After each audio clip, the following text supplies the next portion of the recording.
বন্ধুরা, এখন এই বর্ষাকালে অনবরত বৃষ্টি হয়েই যাচ্ছে। বৃষ্টি থামার কোনো রকম নামই নেই।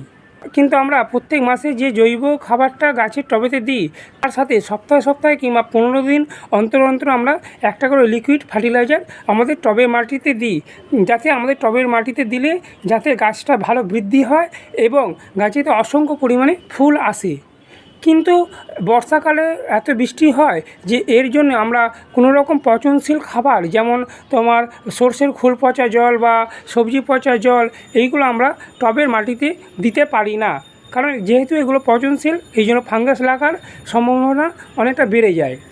কিন্তু এই যে আমার হাতে লিকুইড ফার্টিলাইজারটা দেখছো, এটা যদি তোমরা বৃষ্টি চলাকালীন, মানে বৃষ্টি যখন হচ্ছে তখনও যদি টবের মাটিতে যাও, অথবা যদি তোমাদের রোদ্দুর উঠেছে তখনও যদি টবের মাটিতে দাও, তাহলে কিন্তু কোনো রকম ফাঙ্গাসের আক্রমণ এই লিকুইড সারটা দিলে হবে না। এবং এই লিকুইড ফার্টিলাইজারটা আমি একদম সম্পূর্ণ ঘরোয়াভাবে উপাদান দিয়ে তৈরি করা হয়েছে। এবং এই লিকুইড ফার্টিলাইজারটার মধ্যে কী কী উপাদান আছে এবং মাসে কতবার করে এই লিকুইড ফার্টিলাইজারটা টবের মাটিতে দিতে হবে, তা সমস্ত এই ভিডিওটার মধ্যে আমি দেখাবো। তাই আমি বলবো বন্ধুরা, ভিডিওটা পুরোটা তোমরা মন দিয়ে দেখো। মন দিয়ে দেখলেই তোমরা বুঝতে পারবে যে এই ফার্টিলাইজারটার মধ্যে আমি কী কী ঘরোয়া উপাদান দিচ্ছি এবং কতদিন ছাড়া ছাড়া এটা টবের মাটিতে দিতে হবে।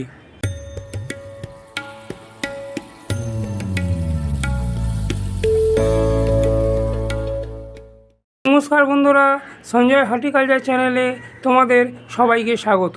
বন্ধুরা, আজ টাইটেল আর থাম্বনেল থেকে বোঝা গেছো যে আজকে আমি তোমাদের সাথে কী বিষয় নিয়ে আলোচনা করব। আমার হাতে যে তরল লিকুইড ফার্টিলাইজারটা দেখছো, এই ফার্টিলাইজারটা এই বর্ষাকালে যেসব আমাদের ছাদ বাগানের গাছগুলোর গ্রোথ থমকে গেছে, মানে একদমই ফুল হচ্ছে না, এই লিকুইড ফার্টিলাইজারটা দিলে কিছুদিনের মধ্যেই গাছেতে অসংখ্য পরিমাণে, এই দেখো আমার গাছেতে দেখো কত অসংখ্য পরিমাণে ফুল আসতে আরম্ভ করেছে।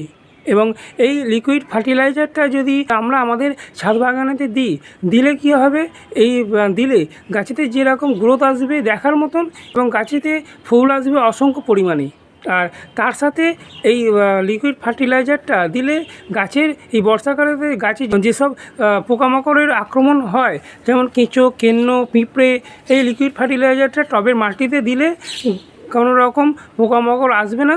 তার সাথে টবের যে মাটির পিএইচ ব্যালেন্সটাকেও এক সমতা বজায় রাখবে। এই ঘরোয়া উপাদানটা ইনস্ট্যান্ট, মানে যেরকম দেখাবো তারপরেই তোমরা কিন্তু এই উপাদানটা তৈরি করে তোমাদের টবের মাটিতে দিয়ে দেবে। খোল পচা জল বা সবজি পচা জল যেরকম 1-2 দিন রেখে দিতে হয়, এটা রাখার কোনো সিস্টেম নেই। এটা সঙ্গে সঙ্গে তৈরি করো আর সঙ্গে সঙ্গে মাটির মধ্যে দিয়ে দাও। এই বর্ষাকালে গাছেদের যেসব সমস্যাগুলো হয়, যেমন গাছের কুঁড়ি হলদে হয়ে ঝরে পড়ে, কিংবা গাছের পাতা হলদে হয়ে যায়, এবং এই বর্ষাকালে নানা রকম পোকামাকড়েরও আক্রমণ হয় বা ছত্রাকের আক্রমণ হয়।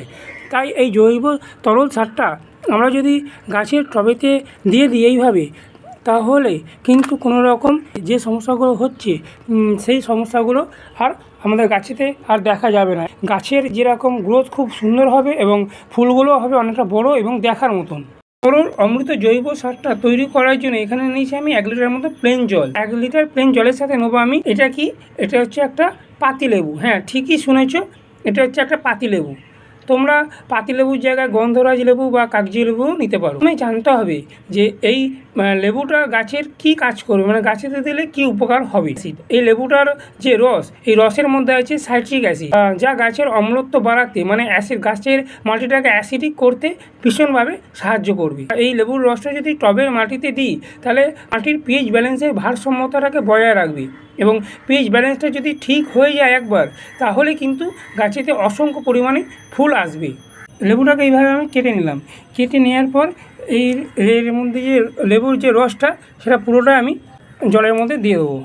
এইভাবে জলের মধ্যে দিয়ে দেবো। এই লেবুর রসের যে গন্ধ, সেই গন্ধতে আমাদের টবের মাটিতে যেসব পিঁপড়ে, কেন্ন, কেঁচো আসে, এই লেবুর রসের গন্ধের জন্যে টবের মাটির ধারে কাছেও আসবে না।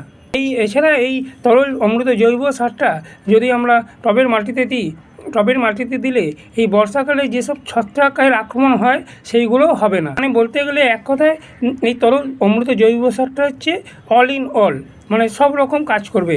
তরল অমৃত জৈব সারটাকে আরও শক্তিশালী করার জন্যে এইখানে আমি আরও দুটো জিনিস মেশাবো। এখানে দেখছে যে একটা 2 টাকা দামের কফি পাউডার, এই 2 টাকা দামের কফি পাউডার 1 লিটার জলের মধ্যে আমি পুরোটা দিয়ে দেবো। এইভাবে 2 টাকা দামের একটা কফি পাউডার আমি পুরোটা জলের মধ্যে দিয়ে দিলাম। এর সাথে আর একটা জিনিস দেবো, এটা হচ্ছে হলুদ গুঁড়ো। হলুদ গুঁড়ো যা বর্ষাকালে গাছকে ফাঙ্গাসের আক্রমণ থেকে রক্ষা করবে। কারণ অমৃত জৈব সারটাকে আরও শক্তিশালী করার জন্য আমি এর মধ্যে একটু হলুদ গুঁড়ো দিয়ে দিচ্ছি 1 চামচ। এই 3টে উপাদানকে আমি ভালোভাবে জলের সাথে এইভাবে মিশিয়ে নেব। মিশিয়ে এটা আমি প্রত্যেকটা টবের মাটিতে দিয়ে দেবো। বৃষ্টি হলেও দিতে পারি, আবার বৃষ্টি না হলেও দিতে পারি। বন্ধুরা এইখানে দেখো, এখানে একটা মানে জবা গাছ আছে। বর্ষার জল পেয়ে জবা গাছটা অনেকটা তত্তরিয়ে বড় হয়ে গেছে, কিন্তু ফুলের একটাও দেখা নেই। তাই আমি তরল জৈব সারটা সপ্তাহে 1 দিন করে যে 10 ইঞ্চি টব আছে এই টবের মাটিতে দিয়ে দেবো। তরল জৈব সারটা যে কোনো গাছই, বেল গাছ, জুঁই গাছ, টগর গাছ বা অলকানন্দা গাছ, কোনো গাছের টবের মাটিতে দেওয়া যেতে পারে। আর বর্ষাকালে অনেক গাছই আছে যে বর্ষাকালেতে তত্তরিয়ে বড় হয়ে যায়। এটা বড় হয়ে যায় কিসের জন্য না, বা আমরা সবাই জানি যে বৃষ্টির জলের মধ্যে প্রচুর পরিমাণে নাইট্রোজেন থাকে, কিন্তু আমরা যেহেতু টবের মাটিতে করি ওই জন্য আমাদের বৃষ্টির জলেতে গাছটা বড় হয়ে গেলেও কিছু খাবারের প্রয়োজন হয় যাতে অনেক বেশি বেশি করে ফুল আমরা পাই এই আশাতে। কিন্তু যখন দেখি যে গাছগুলোতে কোনো রকম ফুল নেই তখন আমরা হতাশ হয়ে যাই।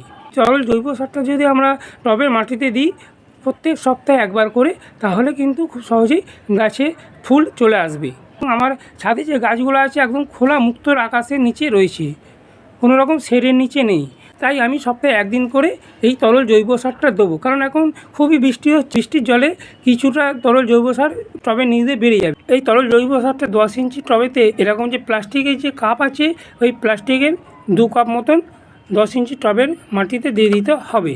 তাহলে বন্ধুরা এই বর্ষাকালে বৃষ্টির সময় আমাদের গাছেতে তরল জৈব সার দেওয়ার নিয়ে যে প্রবলেমটা ছিল আমি যেভাবে দেখালাম, তোমরা যদি এইভাবে এই তরল জৈব সারটা দিতে পারো তাহলে তোমাদের তরল জৈব সার গাছেতে দেওয়া নিয়ে কোনো রকম প্রবলেম হবে না। যদি আমার এই ভিডিওটা তোমাদের কিছুটা হলেও উপকার যদি লাগে তাহলে অবশ্যই একটা লাইক দিও এবং চ্যানেলটাতে সাবস্ক্রাইব করে আমার পাশে থেকো, এবং পাশে থাকা যে বেল আইকনটা সেটা প্রেস করে দিও। কারণ আমি যখন নতুন নতুন ভিডিও আপলোড করব যাতে সহজেই তোমাদের কাছে খুব তাড়াতাড়ি পৌঁছে যেতে পারি।